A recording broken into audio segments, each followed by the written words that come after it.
मेरी प्रीतु बहुत अच्छी चाय बनाती है। बेटा प्रीतु, चाय तो ले आना। आई मम्मी।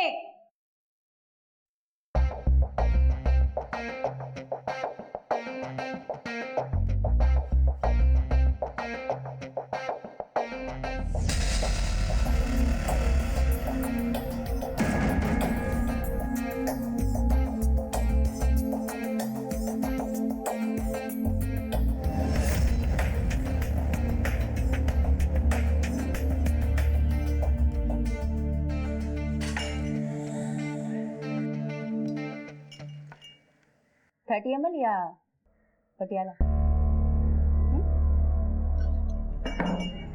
क्या है मम्मी? मैंने तुझे चाय लाने को बोला था ना। ये क्या तमाशा कर रही है? ये क्या चल रहा है? क्या हमें बेइज्जत कराने के लिए बुलाए थे यहाँ पे? बेइज्जत? बेइज्जती उनकी होती जिनकी कोई इज्जत हो। बेइज्जती तो मेरी हुई है, टीचर कहीं के। चले आओ मुंह उठा के मुझे देखने के लिए। मेरी शादी किसी रईस बड़े आदमी से होगी। चलो निकलो ऐसे, निकलो। प्रीतो, चलो यहाँ से। वैसे भी बेइज्जत होने के लिए आए क्या? चलो।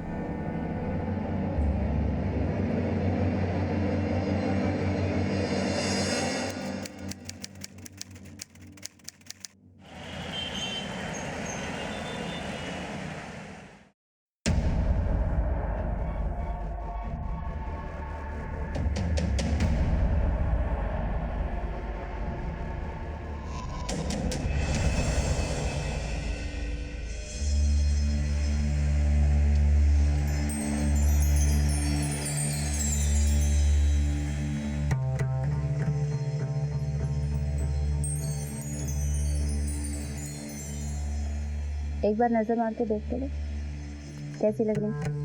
तो हमेशा की तरह बम लाग रही है।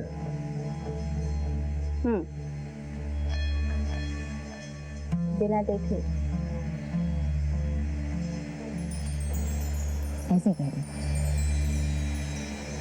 बम लग रही।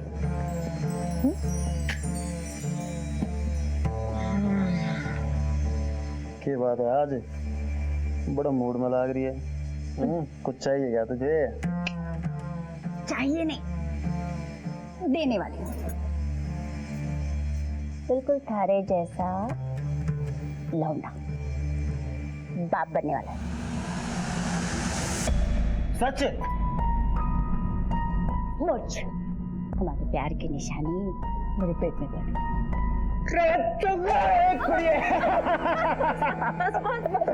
अरे खुश कर दिया। अब देखना, बस सबको पार्टी दूंगा। पहले तो गैंग वालों को लड्डू खिलाऊंगा। फोन करता हूँ अभी। बस बस, ज़्यादा खुश मत हो अभी, धीरे बोलो। वैसे भी तुम्हारे बहुत सारे दुश्मन हैं, पिंटू पांडे। बात तो सही कह रही है तू।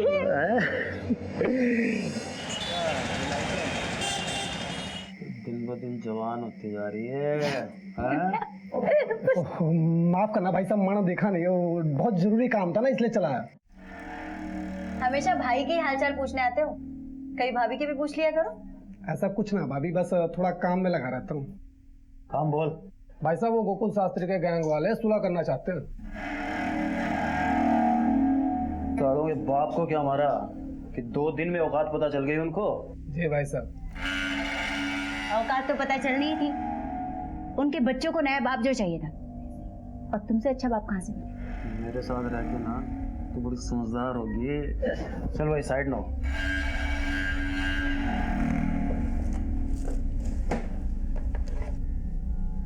अरे प्रीतो, हाँ। ये रख, और मैं बच्चों का नामकरण करके आता हूँ।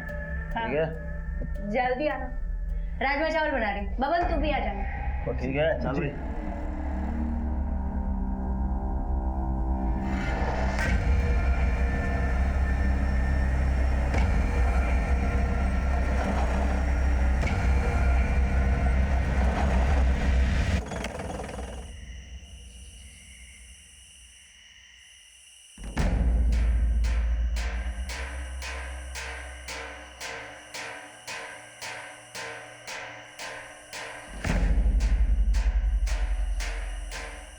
भाई यहाँ तो कोई नजर ही नहीं आ रहा। हाँ भाई साहब। कहाँ है तेरे गोकुल शास्त्री के आदमी? फोन लगा ठाड़ा को।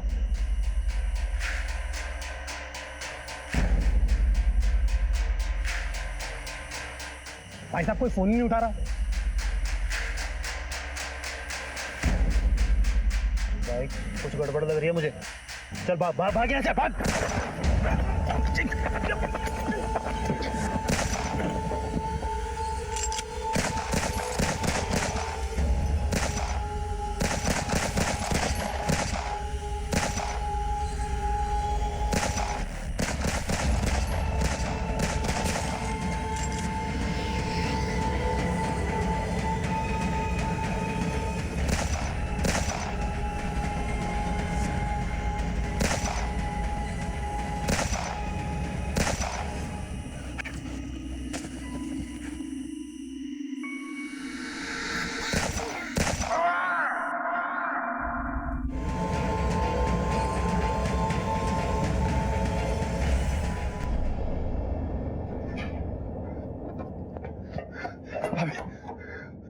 पुलिस ने पिंटू भाई को गोली मार दी। मैं बहुत मुश्किल से अपनी जान बचा के निकला हूं। किसी कमीने ने मुखबरी कर दी साहब। भाभी अभी हमें यहाँ से निकलना पड़ेगा। गोकुल के गैंग वाले हमें हर जगह ढूंढ रहे हैं और पुलिस भी कभी भी यहाँ पहुंचती होगी।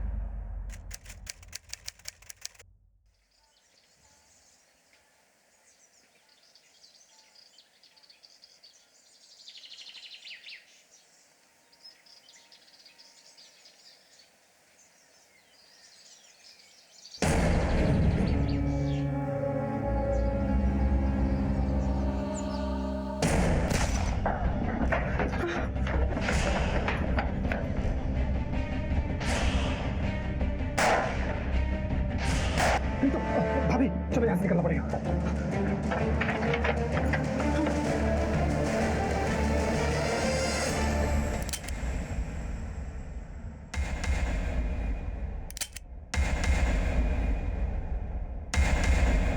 देख, अगर तूने हमें मार दिया ना तो तुझे कुछ नहीं मिलेगा, लेकिन अगर तुमने हमें जिंदा छोड़ दिया तो तुम्हें बहुत कुछ मिल सकता है।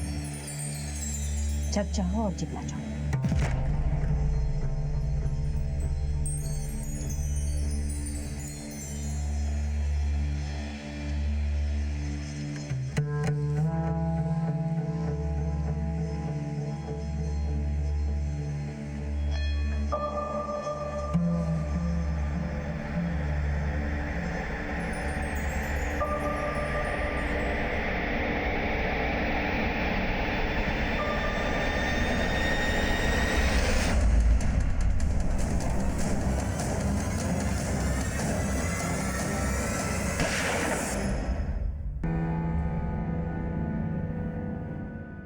क्या हुआ ऐसे क्यों बोल रही?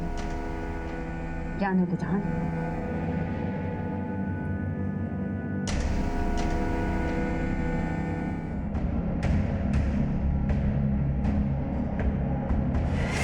सर,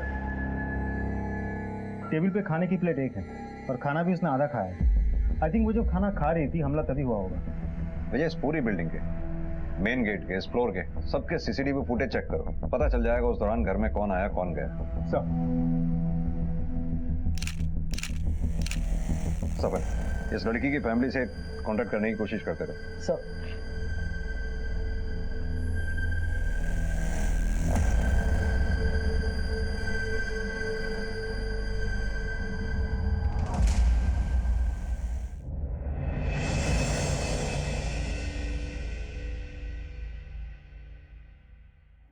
थैंक यू भाई।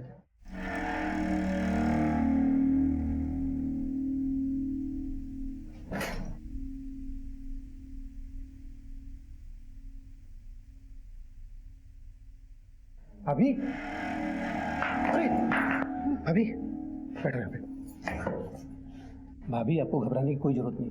जब तक मैं आपके साथ हूँ आपका कोई कुछ नहीं बिगाड़ पाएगा और मैं आपके साथ हमेशा रहूंगा। आप चिंता करना छोड़ दीजिए। सर उनकी फैमिली में कोई शादी थी, इसलिए शर्मा जी और उनकी मिसेस 2 दिन पहले ही रोहतक निकल गए थे। आप कब से जानते हैं इनको?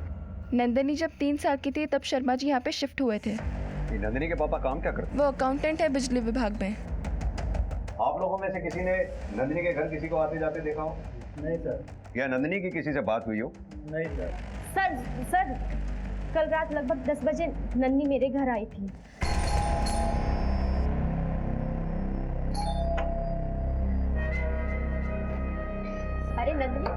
सॉरी दीदी, इतनी रात को आपको डिस्टर्ब किया।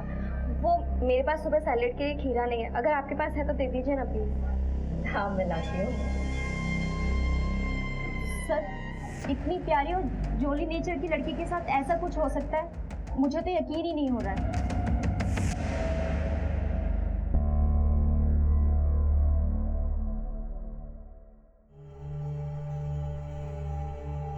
तुम्हें बहुत भूख लगी ना, ये लो।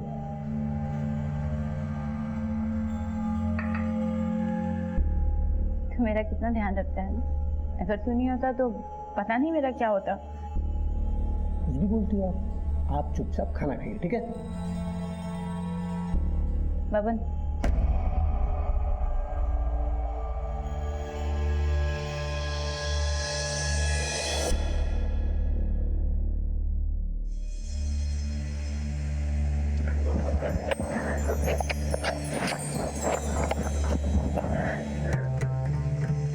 अब मैं तेरी भाभी नहीं, और मैं अच्छे से जानती हूँ तो हमेशा से मुझे पसंद करता है।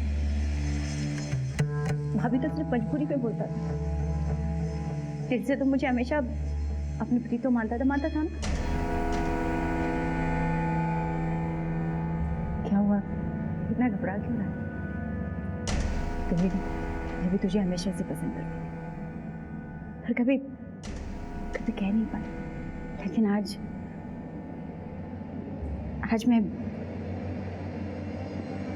मैं भी तुझसे बहुत पहले कहना चाहता था, तब से ये बात मेरे हालत में थी। मैं भी तुझसे बहुत प्यार करता हूँ, तेरे बिना नहीं रह सकता।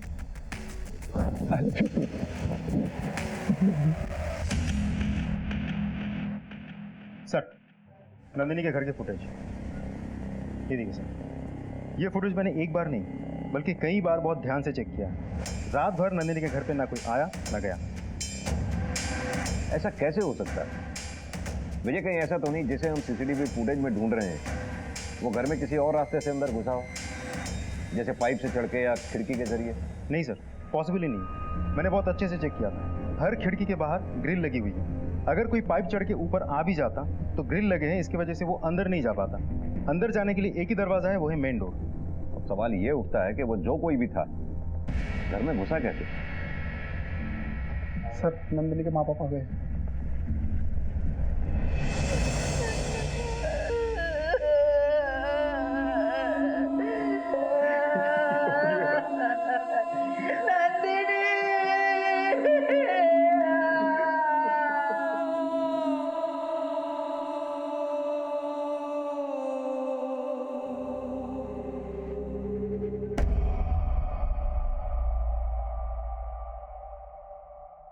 आप लोगों की किसी से कोई दुश्मनी है, झगड़ा या नंदिनी का? सीधे साधे लोग हैं हम सर। हम किसी से क्या बैर लेंगे और किसी को हमसे क्या दुश्मनी रखी? देखिए, ऐसा भी तो हो सकता है कि नंदिनी जहाँ काम करती थी वहाँ किसी के साथ कोई झगड़ा हुआ। नहीं सर, ऐसा कुछ नहीं था। अभी 6 महीने पहले ही उसकी नौकरी लगी थी। पापा, पापा मिठाई खाओ। क्या होता है? अरे खाओ तो, मम्मा आप भी खाओ। आज से हमारी सारी प्रॉब्लम दूर हो जाएगी क्योंकि मुझे नौकरी मिल गई है। क्या बात और वो भी पता है 2-4 हजार रुपए की नहीं, पूरे 50,000 रुपए की। आपकी बेटी काम कहाँ करती थी? आप लोग जा सकते हैं।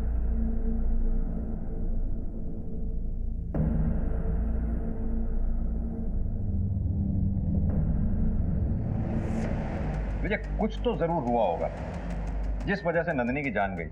उसका इतनी बेरहमी से कत्ल हुआ। एक काम करो, नंदिनी के सारे दोस्तों से पूछताछ करो, पता करो क्या नंदिनी के माँ बाप वाकई उस दिन शादी में गए थे? सर, आपको लगता है इसमें नंदिनी के माँ बाप का हाथ हो सकता है? फिलहाल तो कुछ भी नहीं कहा जा सकता, लेकिन हमें हर एंगल चेक करना होगा, कुछ भी छूटना नहीं चाहिए।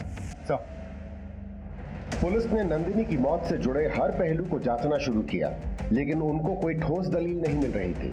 अब तक की मिली जानकारी से इतना तो साफ था कि नंदिनी की जिंदगी में कुछ तो रहस्यमय चल रहा था। पुलिस हर सबूत और बयान का बारीकी से मुआयना कर रही थी।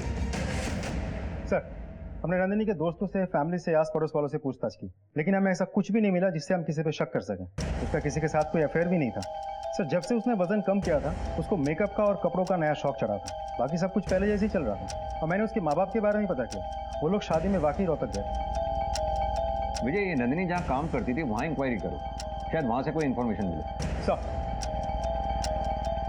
सर नंदिनी शर्मा की पोस्टमार्टम रिपोर्ट आ गई।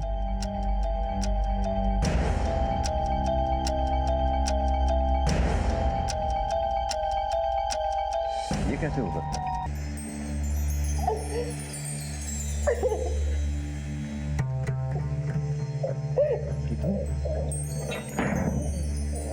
क्या हुआ तुझे? क्यों रो रही है? बोलना तो क्या हुआ? बोल जी क्या हुआ? क्यों रो रही है?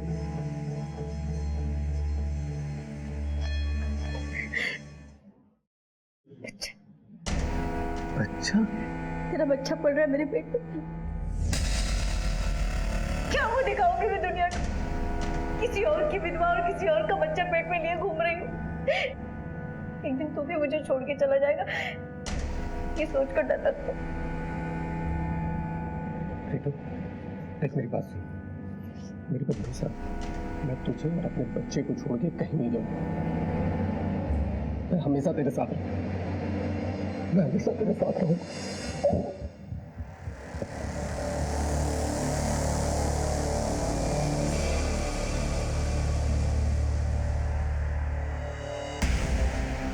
हमारे प्यार की निशानी, हमारे प्यार की निशानी मेरे पेट में पड़ गई।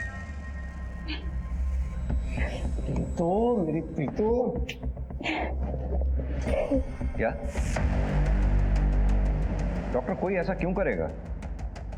और नंदिनी ऐसा क्यों करेगी? अपने आप को ऐसे घाव कोई क्यों देगा जिससे उसकी मौत हो जाए?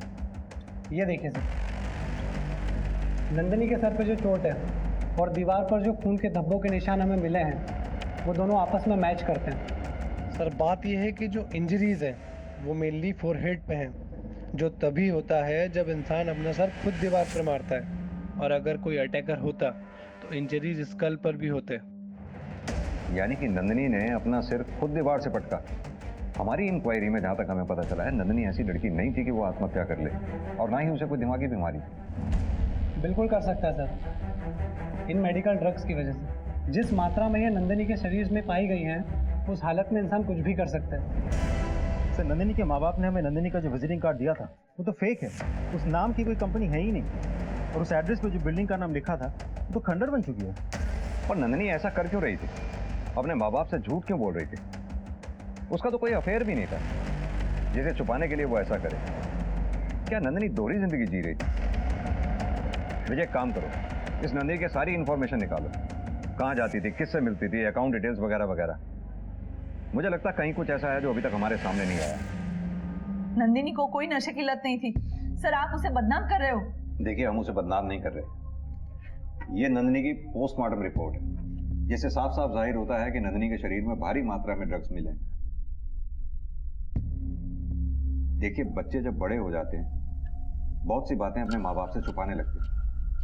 हो सकता है नंदिनी ने ये नशे की बात भी आप लोगों से छुपाई हो, जिसकी वजह से उसकी जान गई। अब हमें पता ये करना है कि नंदिनी को ये मेडिकल ड्रग्स कहाँ से मिले जिनकी उसे लत लगी थी।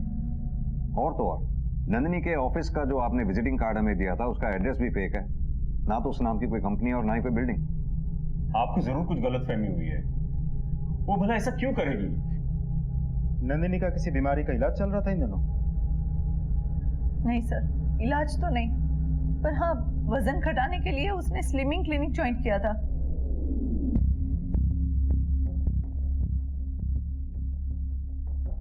बारह किलो वजन कम होने के बाद 6 महीने पहले ही उसने वो छोड़ दिया। उसके बाद उसे नई नौकरी मिली थी।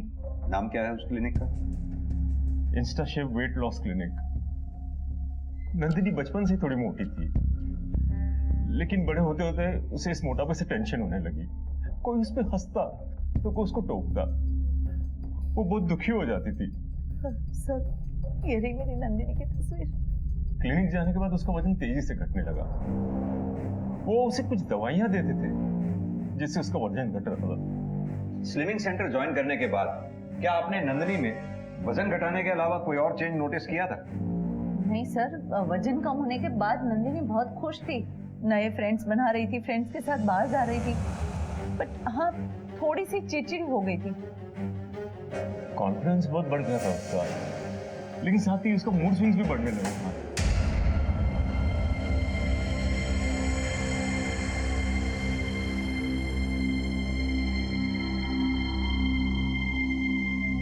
नंदिनी, क्या बात है बेटा? चुपचाप बैठो अकेले यहाँ। कोई परेशानी हो तो अपने पापा को बताओ। नंदिनी, मेरे चुप बैठने का मतलब ये बिल्कुल नहीं है कि मैं परेशान हूँ। अरे 2 मिनट शांति से बैठने दो ना मुझे कोई।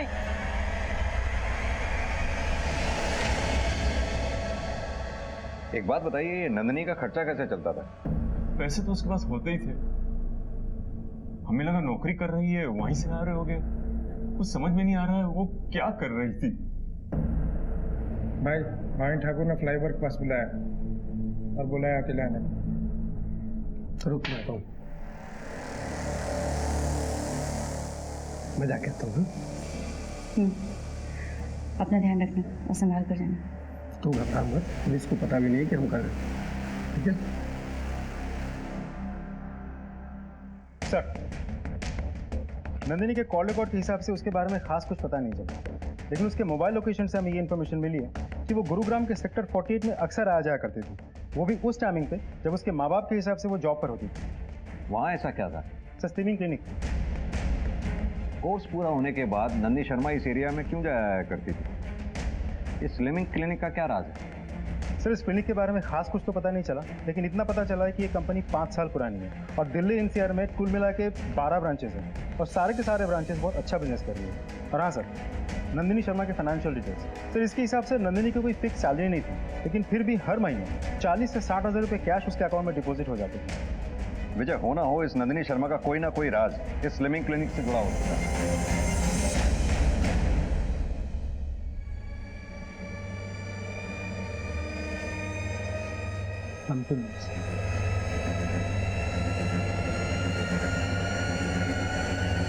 यस सर, अभी आपको किससे मिलना?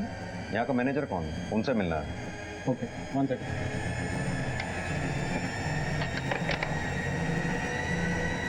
तुम यहीं रुको।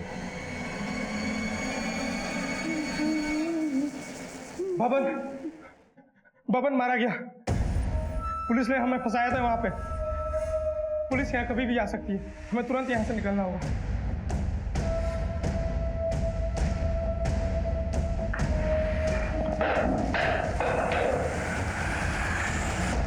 क्या दिक्कत है तेरी?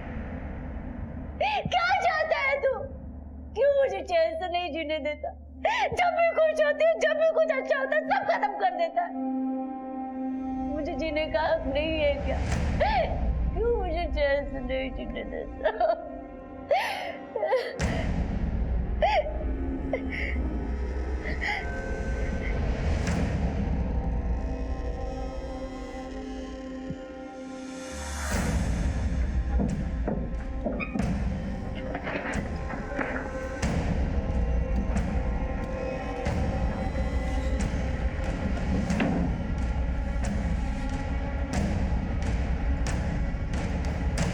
अभी आप कहाँ जाओगे? पता नहीं, लेकिन पुलिस के हाथ नहीं आऊंगी। खुद को इतना मजबूत, इतना ताकतवर बनाऊंगी कि पुलिस मेरे आगे पीछे घूमे और कभी टकराए भी ना तो मैडम कह के बुलाए।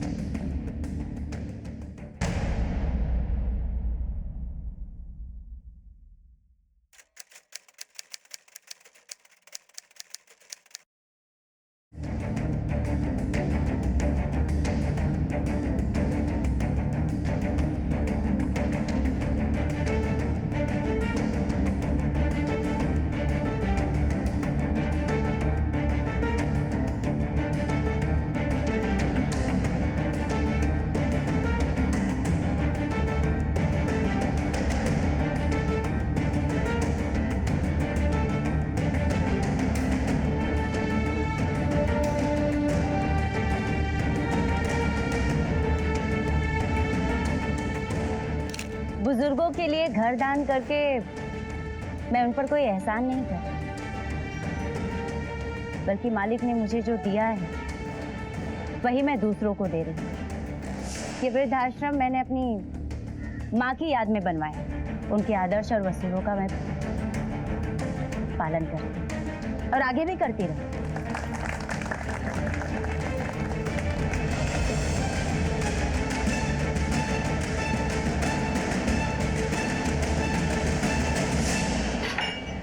छठी अमल या पटियाला, हमारे प्यार की निशानी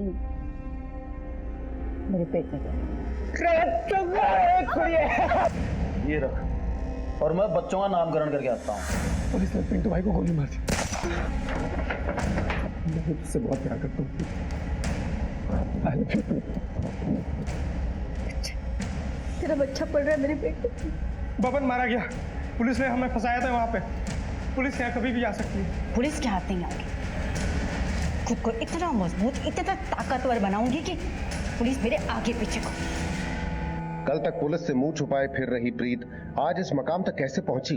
उसका कद इतना बुलंद कैसे हो गया? नंदिनी की मौत की तफ्तीश कर रही पुलिस टीम ने अब एक नया पैंतरा आजमाया। अब इंतजार था किसी ठोस सबूत के हाथ लगने का। Hello sir, my self Priyanka Nath, how may I help you? हमें नंदिनी शर्मा के बारे में आपसे कुछ बात करनी थी। 6 महीने पहले पेशेंट थी वो आपकी। Please have a seat. जब नंदिनी के बारे में सुना तो बहुत बुरा लगा। मेरा तो दिल ही बैठ गया था जब मुझे पता चला। हमने तो उसके घर पे कंडोलेंस हैम्पर में भेजा था। एक बात बताइए, वजन घटाने के लिए आप अपने पेशेंट्स को लाइसेंस पिल्स देते हैं? पिल्स? नहीं तो, हम तो उन्हें मल्टीविटामिन देते हैं।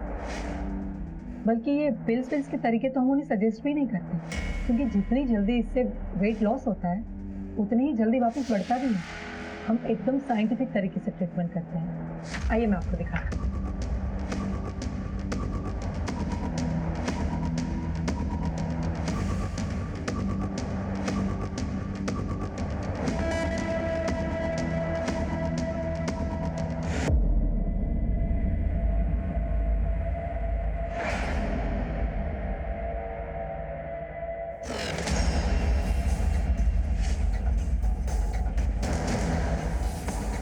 प्रियंका जी, आप हमें टेस्ट के लिए स्टनिंग टैबलेट का एक सैंपल दे सकती थी? या श्योर, मैं अभी अरेंज कराती हूँ। थैंक्स। मुझे क्लिनिक से रिलेटेड ऐसी कोई भी चीज हमारे हाथ नहीं लगी जिससे ये साबित हो कि क्लिनिक में कुछ गड़बड़ थी। सर, नंदिनी के मोबाइल लोकेशन के हिसाब से वो गुरुग्राम के सेक्टर 48 में अक्सर जाती थी, और ये क्लिनिक भी तो सेक्टर 48 में है। लेकिन इससे ये तो साबित नहीं होता कि वो गुरुग्राम के सेक्टर 48 में क्लिनिक में ही जाती थी। ये भी तो हो सकता है वो सेक्टर 48 में अपने किसी दोस्त के यहाँ जाती है। रही बात पैसों की जो उसके अकाउंट में डिपॉजिट होते थे, हो सकता है वो ड्रग पेडलिंग से रिलेटेड हो, तभी उसने उस दौरान पार्टीज में आना जाना शुरू कर दिया था।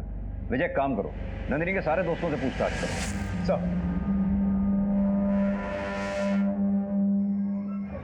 हो जाएगा सर जी, हो जाएगा, बिल्कुल हो जाएगा, आप बोलिए तब। चलो खाना खा लो बच्चा। नहीं, थोड़ा मोबाइल खाना खा लो। नहीं जाऊंगा। दिव्या, क्या बदतमीजी है ये? हाँ, दोबारा किसी लड़की या आंटी से ऐसे बात की ना तो खाल खींच लूंगी। सॉरी बोलो आंटी को। सॉरी। जाओ खाना खाने, जाओ।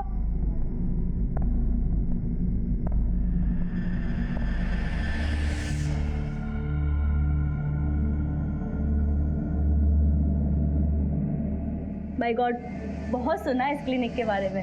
मेरा वजन भी कम हो जाएगा ना? पता है, लोग मुझे फैटी, मोटी, पता नहीं क्या क्या बोल के चढ़ाते हैं। अगर ऐसे ही चलता रहा तो कैसे मेरी शादी होगी? कैसे नहीं होगी तुम्हारी शादी?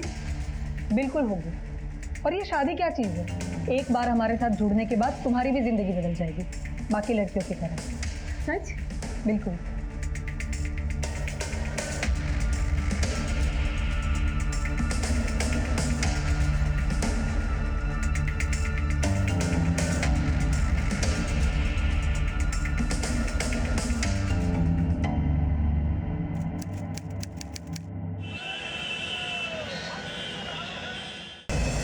दरवाजा खोलो, खोलो, मुझे जाने दो, मुझे जाने दो, खोलो।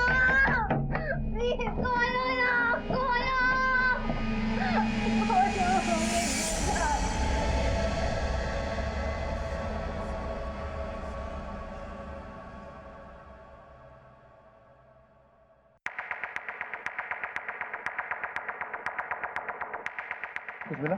नहीं सर, अभी तक तो सब कुछ नॉर्मल लग रहा है, पर एक बात है जो मुझे थोड़ी सी अजीब लगी। वो प्रियंका किसी लड़की से दवाइयाँ खाने की बात कर रही थी और किसी छोटी पंजाबन से मैडम मैडम बोल के पुलिस के आने की बात भी कर रही थी। मैंने पुलिस को समझाकर वापस भेज दिया है। मैडम, छोटी पंजाबन हमारे लिए सिर्फ एक नाम नहीं है, हमारे लिए आइडल है और हम आपके नाम पर कोई आंच नहीं आने देंगे। जी। ओह, आई एम सॉरी। सब ठीक? ठीक है, तुम इस पे नजर बना रखो। जी सर। सर,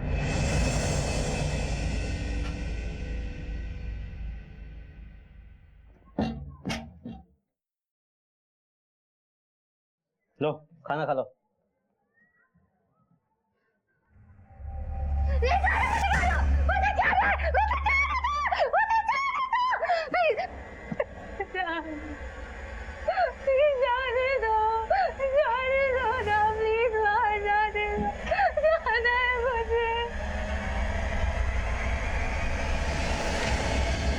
सर, प्राची ने जिस छोटी पंजाबन का नाम लिया था वो एक बिजनेस वूमन है, इधर उधर समाज सेवा का काम करते रहती है, लेकिन उसके खिलाफ खास कुछ पता नहीं चला। विजय, भूतों का भी पास्ट होता है, ये तो फिर भी एक इंसान है। इस छोटी पंजाबन का कोई तो बैकग्राउंड होगा। सर, इस छोटी पंजाबन के बारे में सिर्फ इतना पता चला कि कुछ साल पहले रोहतक पुलिस इसे ढूंढ रही थी। कुछ पेंडिंग केसेस थे इसके खिलाफ, लेकिन कभी ढूंढ नहीं पाए। सर, ये भी पता चला है कि ये case inspector Alok Sharma investigate कर रहे थे, लेकिन ये माना जाता है कि दबाव की वजह से ये केस वो सॉल्व नहीं कर पाए। ये इंस्पेक्टर आलोक शर्मा से कांटेक्ट करो। सर। क्या छोटी गैंगस्टर थी? हाँ, शुरू से ही सस्पेक्ट थी, लेकिन उसके खिलाफ कभी कोई सबूत नहीं मिला और जब तक ये केस आगे बढ़ता वो कहीं अंडरग्राउंड था।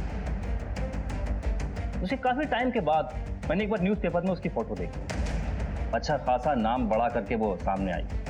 मैंने उस वक्त भी उसकी फाइल रीओपन करने की कोशिश की, लेकिन कोई फायदा नहीं, बड़ा कद हो गया उसका, ऊपर के लोगों की पहचान है उसकी। तब तो इस छोटी पे हाथ डालना और भी मुश्किल होगा, उसके खिलाफ कहीं कुछ सबूत नहीं। जहां तक मैं समझता हूं कि अगर वो स्लिमिंग क्लिनिक में इन्वॉल्व है तो कुछ ना कुछ गोरख धंधा जरूर चल रहा है, लेकिन फिर भी उस तक पहुंचने के लिए हमें सबूत तो चाहिए। अगर छोटी ने अपना नाम और पहचान इलीगल तरीके से बदली है तो ये भी एक क्राइम है, और ये बात अगर हम साबित कर पाएं तो उस तक पहुंचा जा सकता है। एक इंसान है जो हमारी मदद कर सकता है, आप उसे लेके जाइए, सब सच सामने आ जाएगा।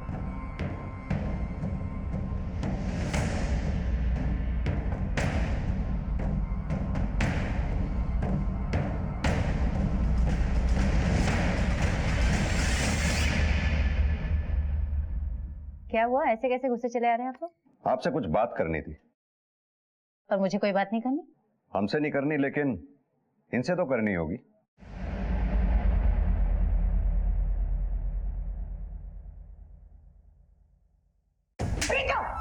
ये क्या तमाशा कर रही है? मेरी शादी किसी रईस बड़े आदमी से होगी।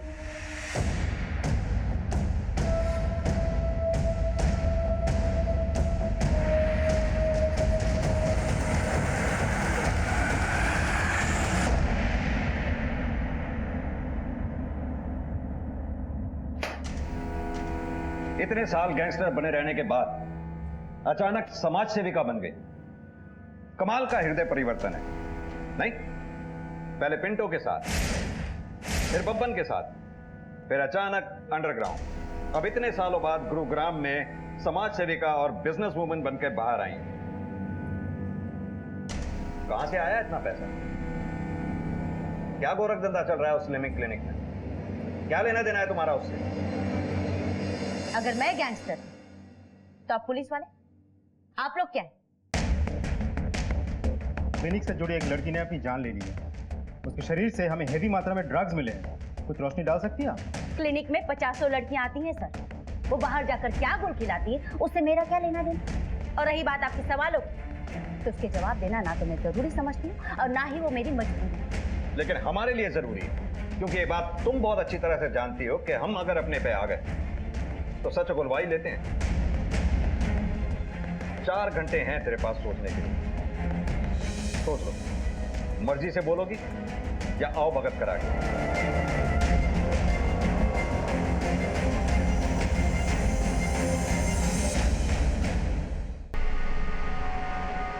ये क्या कर रही हो तुम यहाँ?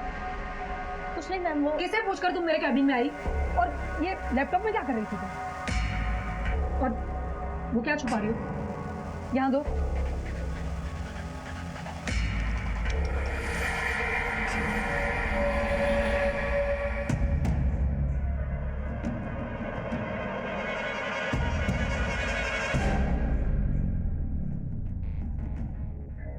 कि पुलिस वाले ना तो उस समय मेरा कुछ बिगाड़ पाए थे, ना अब बिगाड़ पाएंगे।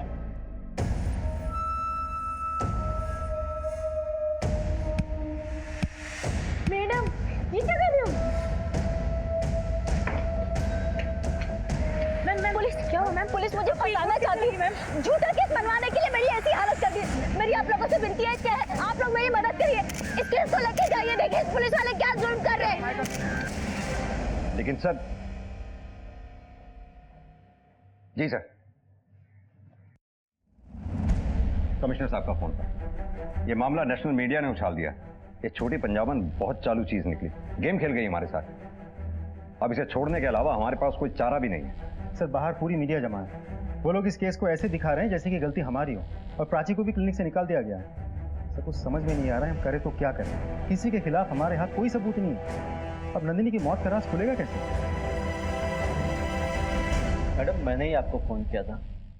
मेरी बेटी लापता थी, मैंने उसकी मिसिंग कंप्लेंट भी लिखवाई थी, लेकिन जब से मेरी बेटी वापस आई है अजीब सी हो गई है।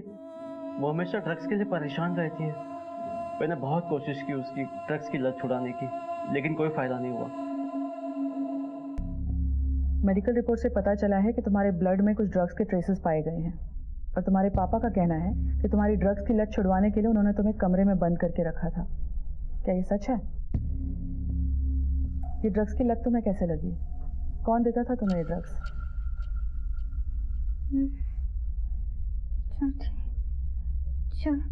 छोटी पंजाबन। छोटी पंजाबन? ये नाम कुछ सुना सुना लग रहा है। हाँ याद आया, हाल ही में मीडिया में उसके बारे में सुना था। गुरुग्राम केस में उसका नाम सामने आया था। तुरंत गुरुग्राम पुलिस को इन्फॉर्म करो। ठीक है, बताना मुझे। सर लखनऊ पुलिस को एक लड़की मिली है जिसका कनेक्शन छोटी पंजाबन से है।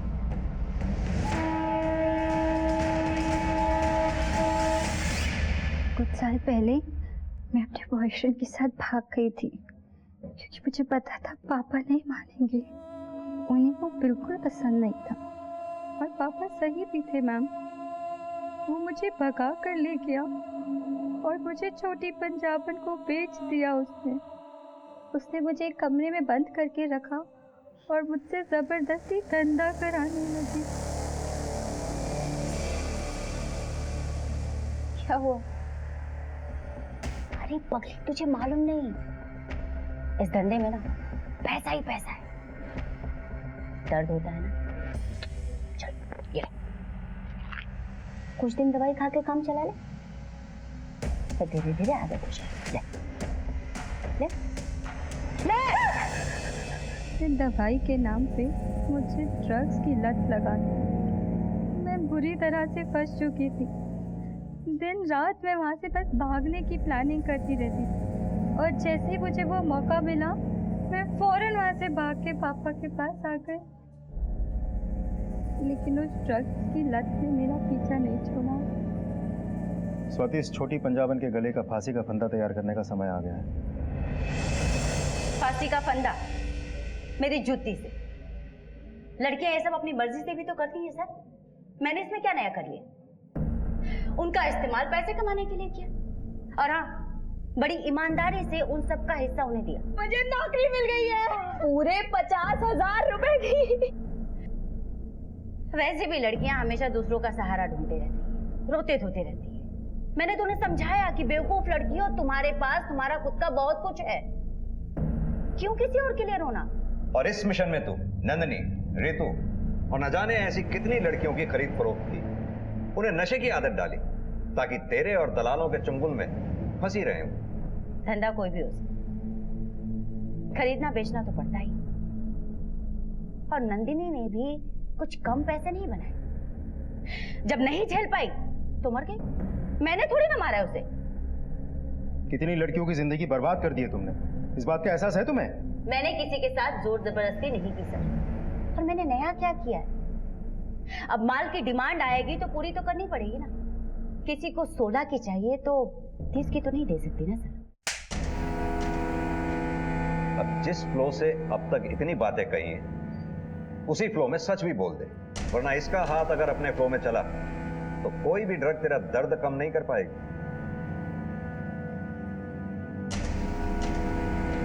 पिंटू की डायरी से मुझे बहुत से बड़े बड़े नेताओं और बिजनेसमैन के बहुत सारे छिपे हुए राज हुए।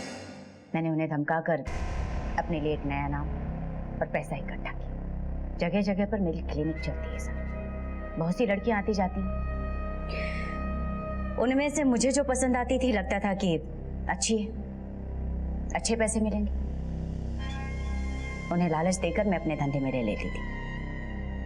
और यकीन मानिए सर, उसके लिए मुझे बहुत ज्यादा मेहनत नहीं करनी पड़ती थी। बहुत सी तो ऐसे ही रोते धोते आ जाती थी खुद ही। अच्छा हुआ तूने खुद सच बोल दिया। अब तेरे उन्हीं आकाओं को तेरे साथ यही सलाखों के पीछे बंद करेंगे।